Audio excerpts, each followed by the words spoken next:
Main event of the evening.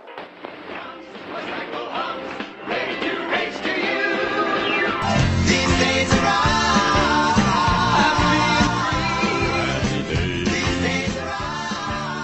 Hello and welcome to These Days Are Ours, a Happy Days podcast. I'm Peter. And I'm Joe. And today we are discussing Season 8, Episode 6, White Christmas. Okay, Peter, tell us what happens in White Christmas.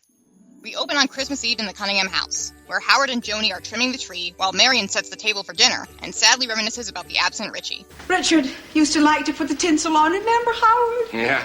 Howard mentions that many of their friends will be there tonight, which will hopefully keep Marion's spirits up. Joni tries to bring up the possibility of her spending the summer in New York with Jenny Piccolo, as she has done before off-screen, but Howard shuts that down. That girl is boy crazy. She's dated everyone in the school. When she graduates, she'll probably retire her phone number. The phone rings. It's not Richie, as Marion hopes. It's Howard's employee, Elwood. We're on a mission from God. Since he's not feeling well, Howard goes to take care of the store himself. He invites Joni along to keep him company, and also avoid her talking to Marion about New York. Then Lori Beth rushes in from the cold with her presents for the Cunninghams. After tonight, she's flying to Seattle to see her parents. When does your plane leave? 8 o'clock. My mom's going to be so glad to see me. She's picking me up at the airport in Seattle.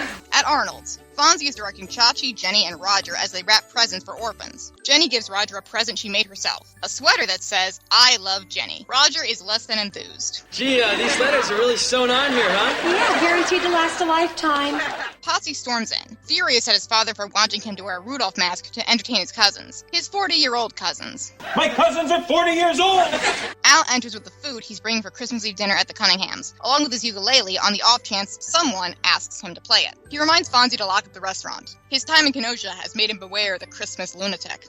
What? Christmas lunatic! This guy, every Christmas he breaks into stores and houses. He steals everything. Takes the tinsels off of trees. They never caught him, Fonz. He could be here. He could just clean us out. At Cunningham Hardware, Joni is on the phone with Chachi until Howard tells her to hang up. They haven't had any customers, largely because of the heavy snowfall outside, but Howard insists that they still might come. In the meantime, he and Joni can talk. She tries to bring up New York again, but Howard again says no, and Joni storms away to the bathroom, accidentally knocking a can of paint onto her sweater in the process. Oh, Johnny, watch out for those paint cans. At Arnold's, a delighted Potsy is playing paddleball. As a kid, his father gave the one he had to their dog. Fonzie gets off the phone with the guy who was going to deliver the presents to the orphans, who has canceled on him, and tells the group that they'll all be doing it instead. Everybody bundle up, let's go. The Fonz made a promise. Nature can't stop that. Where's your jacket? I don't wear one. Youth. They leave, and then immediately come back inside. Nature can, in fact, stop that. At the hardware store, Howard is using turpentine to get as much paint as he can off of Joni's sweater. They're about to leave, only to find snow covering the window and blocking the door. They're snowed in. At the Cunningham house, Marion and Lori Beth are looking at pictures from Richie's childhood as Al looks on. What's Santa doing in this picture? Pulling Richie's bubble gum out of his beard, I think. The phone rings, but it's not Richie. It's Howard letting Marion know he and Joni are stuck at the store. Marion hangs up and despondently says that no one is coming home for Christmas. Back at the hardware store, Joni is once again on the phone with Chachi. Can you believe this, Chachi? Now we're not going to be able to see each other till tomorrow.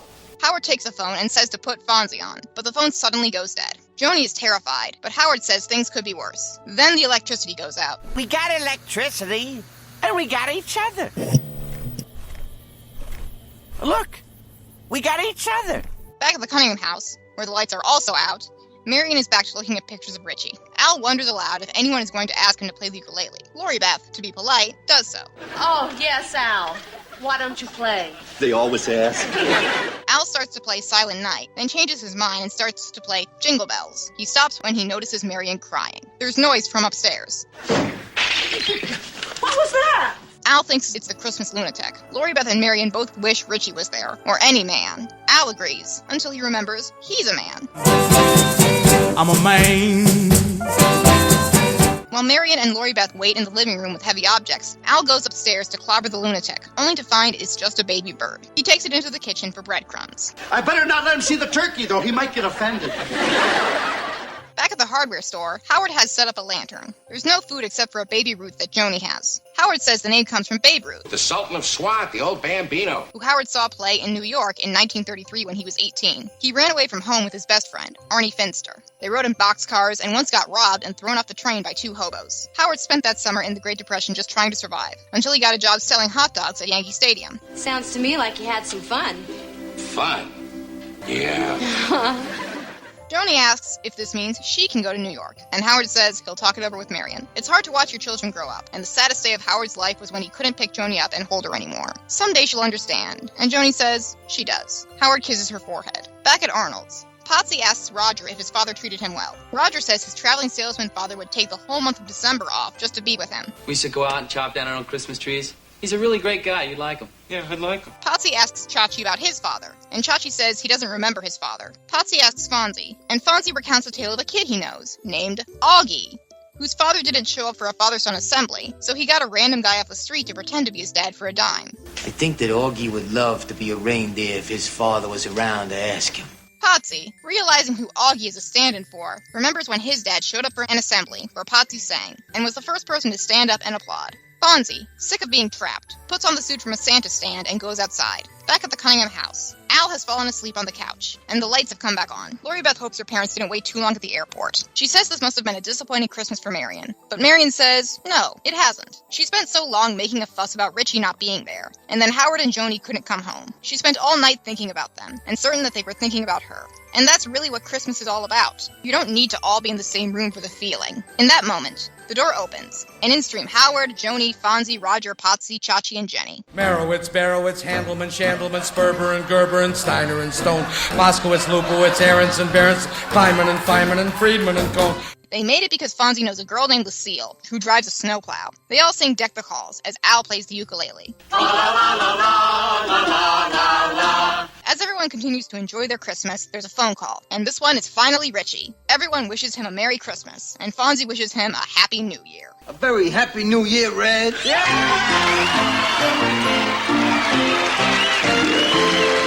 Thank you, Peter. That was White Christmas. It first aired back on December 16th, 1980. Happy Days was followed by a new Laverne and Shirley, in which the girls get jobs in a department store gift wrapping boxes of candy. Rap, rap, a rap, rap, rap, a rap, rap, a rap, cap, nap. CBS had a new episode of The White Shadow, in which the players pretend that Coach Reeves has died in order to attract celebrities to their charity fundraiser. Jimmy J.J. Walker and ventriloquist Willie Tyler guest star as themselves. Could you show us some of the things that you're able to do? Oh, yeah, we'll show you some things. We can't show you everything because my arms don't move and I can't give you the finger. And NBC had a Bob Hope Christmas special featuring Lonnie Anderson, Larry Gatlin, Loretta Swit, and the Associated Press All-America football team. Tuesday, it's the Bob Hope Christmas special with Lonnie Anderson, Larry Gatlin, the AP College All-Americans, and Loretta Swit. Followed by the Dean Martin Christmas special starring Eric Estrada, Andy Gibb, and Beverly Sills. So, Peter, of those three choices, what are you watching? I have many questions about what the All-American football team would be doing. I'm going to answer the Bob Hope Christmas show just out of curiosity. I think I'm probably going to go to that White Shadow episode because... You love ventriloquist Willie Tyler? Yeah, I'm sure he's bringing Lester along with him. Although, wouldn't it be even more interesting if he didn't bring his puppet along with him, if it was just Willie Tyler and not Lester? White Christmas was directed by Jerry Paris, and it was written by the team of Holly White and Stephanie Garman. Stephanie is new to Happy Days, but Holly White, also known as Hollis White, had previously written Fonzie's a Thespian and The New Arnolds. Generally, these two worked as a team. Together, they wrote for Dallas, Fantasy Island, The Love Boat, One Day at a Time, 8 is Enough, Saved by the Bell, and more. As for guest stars this week, there are none. It's just the regular cast this week. And for songs, we hear instrumental versions of Jingle Bells, Joy to the World, Silent Night, and Hark the Herald Angels Sing. And Al Molinaro performs Silent Night,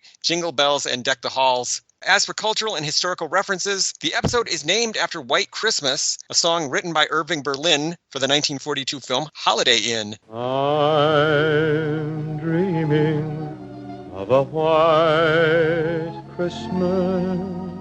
The recording by Bing Crosby is considered the biggest selling single of all time. And yet they don't sing it on this episode, Peter. What is the deal? Maybe they couldn't get the rights or something. I don't know. If you listen to all the songs that they actually sang, those are all public domain. Why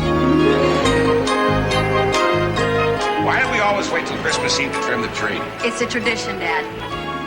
The reason that families used to wait until Christmas Eve to trim the tree was that in the old days, Christmas trees were an even bigger fire hazard than they are now, and it simply was not safe to leave them in the house for too long. If you watch the movie A Christmas Story, which is set in 1940, you'll note that they don't put the tree up and decorate it until Christmas Eve because they didn't want their house to burn down. Fonzie and his pals are wrapping presents for the Pfister Orphanage, one of the many Pfister businesses and institutions on Happy Days. Yo, we got a new charity called Process Craft Group Orphanage. orphans.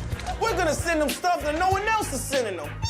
In the magic show, they were raising money for the Sunnyside Orphanage, so there are at least 2 orphanages in Milwaukee. Maybe all of the parents died in Christmas tree-related fires. Patsy is dressed as Rudolph the Red-Nosed Reindeer. Rudolph made his debut in a 1939 children's book by Robert May, which was given away as a promotion by Montgomery Ward department stores. The famous song didn't come along until 1949, when it was recorded by Gene Autry. No! Rudolph the Red-Nosed Reindeers? The model airplane that we see is a Curtiss P-40 Warhawk. This is a single-engine fighter plane. It debuted in 1938. It was one of the more common fighter planes used by the Allies during World War II and was produced until nearly the end of the war. It was the first fighter plane to have the iconic shark mouth logo painted on it. At first, we thought we were in the clear because the Germans were frightened by the scary shark face on the front of our plane. Oh, a shark! How did it get all the way up here in the sky? Who cares, you fool? Do you want to get eaten? Retreat! Howard says that he and Joni will talk about the New York trip when ducks sing Mammy. The title of that song is actually My Mammy. It was written by Joe Young and Sam Lewis and was performed on the vaudeville circuit in 1919 by William Frawley, a.k.a. Fred Mertz. 2 years later, Al Jolson performed the song in the Broadway show Sinbad. Howard removes the paint from Joni's sweater with turpentine. If you're trying to use turpentine to remove paint from a garment, first apply the turpentine, then gently pat the surface with a sponge. This will allow the paint to simply peel off the fabric. Once removed, wash the clothing as normal, but watch out, turpentine can fade the color of clothing, so be sure to test it out on a small area first. Personally, my feeling is that Joni's sweater is ruined. I don't see that sweater coming back. I'm sorry, Joni. The origin of the Baby Ruth candy bar is complicated. You know how the Baby Ruth got its name? Yes, from Mommy and Daddy Ruth. It was originally known as the Candy Cake Bar, but changed the name to Baby Ruth in 1920 when baseball player George Herman Babe Ruth was at the height of his fame. Officially, the bar was named after Ruth Cleveland, the daughter of President Grover Cleveland, but Ruth had actually died at the age of 12 in 1904. It would have been weird to name a candy bar after her 16 years later. Very morbid. More likely, the Curtis Candy Company simply didn't want to pay royalties to Babe Ruth. And the pitch to Babe Ruth. How does he do it? Maybe it was the caramel, the nougat, the peanut-packed power of a Baby Ruth. The Babe's first figure of the day. Baby Ruth from Nestle. This baby gets you going. Patsy is seen playing with Tinker Toys, officially known as the Tinker Toy Construction Set. This children's toy was designed in 1914 by Charles H. Peugeot. Today, it's owned by Hasbro and available in plastic and wooden versions. Hearts and kidneys are Tinker Toys. Roger is reading a book by Fyodor Dostoevsky, the famed 19th century Russian novelist. Listen to this, Coach. Better than that book you're reading. Better than Dostoevsky? You bet. Presumably, it's Crime and Punishment or The Brothers Karamazov. Did you get a good look at what specific book he was reading? I did not. So what was your guess? I'm going to say Crime and Punishment just because that's the Dostoevsky that everyone has heard of. Fonz says Santa Claus is going to town. This is a reference to the classic Christmas song Santa Claus is Coming to Town, written by J. Fred Coots and Haven Gillespie in 1934. And those are great names. J. Fred Coots and Haven Gillespie. Truly amazing. Other observations this week. Richie has been like a ghost haunting the show all this season, and it reaches a climax with this episode. So far in season 8, Peter, in every episode, they're talking about Richie and missing Richie and remembering Richie. Yeah, he's like Poochie. Every time he's not on screen, the characters are wondering, where's Richie? Whenever Poochie's not on screen, all the other characters should be asking, where's Poochie? The transitional graphics between scenes are usually blue, but for this episode, they're green. I thought that was a nice touch. Yeah, very festive. There's probably too many Christmas horror movies already. Christmas Evil, the night he dropped in. But if I were doing one, I would have the killer wear Patsy's Rudolph mask, since I thought the Rudolph mask was terrifying. What did you think? Rudolph's revenge. Like it's just Rudolph slowly murdering all of Santa's other reindeer as revenge for not letting him take part in the reindeer games. Please buy us new rainbow boy. Thanks now. Stop calling me names. Rudolph the Red-Nosed Reindeer. I've been suspecting this for a while, but now I know for sure they are trying to turn Jiminy Crickets into a catchphrase for Howard. Jiminy Crickets? It's never going to catch on, Happy Days. You're just going to have to give up on this. Howard tells us he was 18 years old in 1933, which makes him about 48 in this story. I don't know if that jibes with previous episodes of Happy Days, but you know who else doesn't know? The writers of Happy Days. They have no idea if that jibes with previous episodes. And it's nice that Potsy's father came to one assembly, but that does not make him a good dad. No, it doesn't. It's basically kind of a runner that Potsy's dad is horribly neglectful and he doesn't feed Potsy. In this episode itself, Potsy mentions, oh yeah, my dad gave the ball of my paddle ball to our dog. That's just trying to be mean. I did not remember a lot of this episode from the first time that I watched it, but what I did remember was that apparently it ended with Potsy saying, oh, I'm gonna try and reconcile with my dad. And like, no, don't reconcile with him. Just get out of there. Get away from him. Yeah, Potsy needs to move on, which I think he does in this series. He's living in his own place, and he doesn't actually go back to living with his parents. He does not, fortunately. And I wonder if Fonzie's friend Lucille is the same Lucille from Hello, Roger. Fonzie knows a girl who drives a snowplow. Yeah, she's a big fan of mine. Lucille is her name, you know? I am guessing that it is. She's a real Renaissance woman. She mud wrestles. She owns a snowplow. She holds people down at tattoo parlors. Peter, were there any outstanding Happy Days fashions this week? So when Lori Beth first shows up, she's wearing this adorable fuzzy hat. I don't know why, but it feels like something Zsa Zsa Gabor would wear. It's just like at the perfect intersection of Slavic and glamorous. I'm going to appraise your hat. See how much it costs. Let me see. It's got a nice brim and got a fresh smell. Right. I'm going to say 4 cents. Any other fashion things you want to mention? You already brought up Potsy's reindeer costume. So can we just talk about how weird it is that Potsy's dad made him dress up to entertain 40-year-olds? That would have been an awkward evening for everyone involved. Did the 40-year-old cousins enjoy it? Or were they just as baffled and confused as a normal person would be? These are members of the Weber family, so they might have enjoyed it. That is true. So, Peter, did you have any other observations that you wanted to make about White Christmas? Well, apparently, when he was a teenager, Howard was a hobo for one summer. I want a prequel show about that. I want Howard's hobo misadventures. Howard had a very exciting life that we should learn more about. So, Peter, I will ask that age-old timeless question. Was this episode any good? I gotta say, this was an episode that pleasantly surprised me. I did not have good memories or any memories of it, but I enjoyed parts of it. Honestly, I think this entire episode would be worth it just for the revelation that Howard was a teenage runaway hobo. Overall, I thought we got some pretty solid character interactions. I thought it was very sweet that Al helped that baby bird, and I liked that Marion and Lori Beth got to talk to each other, mostly about Richie, but some things that were not specifically Richie related. I will say that I really don't love Potsy maybe attempting to reconcile with his dad. That is not going to end well for him. Obviously, sitcom writers have known for a long time that a good way to get drama and comedy out of your characters is to have them stranded together in one place. This episode is unique in that it's sort of a triple bottle episode, or 3 different bottles. We have an Arnold's bottle, a Cunningham hardware bottle, and a Cunningham house bottle, all going on at once. I thought that was a unique construction, and I thought we had a lot of, as you said, a good character interaction, and characters who might not normally have conversations, like Marion and Al. Don't spend that much time together, but now they're in this room together, so what do they talk about? I thought it was a good showcase for pretty much all the cast, and even though I wasn't wild about the reconciliation of Potsy and his father, at least we got the scene of Potsy with the Rudolph the Red-Nosed Reindeer head on, which I thought was pretty great. I don't have any serious complaints about White Christmas. I think it's a very sweet episode. I think one that people will enjoy revisiting, especially around Christmas. We're, of course, watching it in May. Yeah, it's not even hot enough outside that we can say that we're doing an ironic Christmas in the summer thing. Merry Christmas! Are you nuts? It's not Christmas, it's July. That's right. That means it's time for Smith's Christmas in July sale. It's not seasonally appropriate, but I think if you watch this in December, I think you're going to enjoy it quite a lot. So, Peter, how can people keep up with us and find out about all the wonderful things that we are doing? Listeners can follow us on Twitter at Fonzie Podcast. They can follow me on Twitter at Peter Volfranc. That's PeterVulfranc. And they can follow me on Twitter at Joe_A_Blevins. They can find this podcast online at thesedaysareurs.libsyn.com, and they can email us with questions, comments, and concerns at thesedaysareuspodcast@gmail.com. So, Peter, what do we have on the docket for next week? Next week, Fonzie gets mad at Roger and at his students when his students vote for Roger to win an award over Fonzie. And the winner is... Sounds like a very tense and exciting episode, so see you later, alligator. In a while, crocodile.